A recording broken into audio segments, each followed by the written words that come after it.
그런데 이게 끝이 아닙니다. 미국 바이든 행정부가 곧 중국을 견제하는 추가 규제를 발표할 것으로 전해지는데요. 내용은 이렇습니다. 미국산 기술을 사용해 만든 반도체는 미국 허가 없인 중국에 수출할 수 없도록 하는 건데요.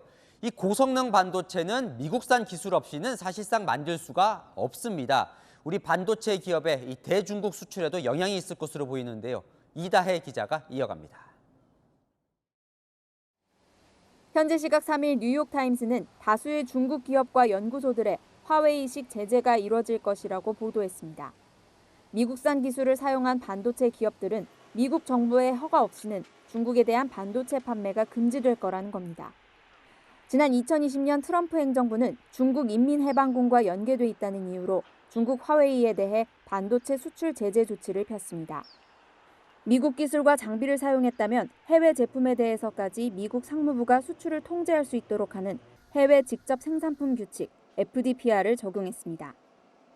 그런데 이번에는 조 바이든 행정부가 같은 FDPR을 중국 전체에 적용해 반도체 수출 제재 조치를 내릴 거란 겁니다.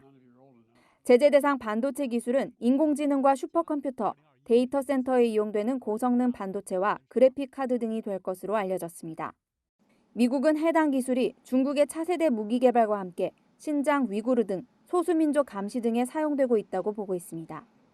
최첨단 반도체 개발과 생산에 대부분 미국 기술과 장비가 사용되기 때문에 전 세계 반도체의 대중 수출 통제가 될 가능성이 있습니다.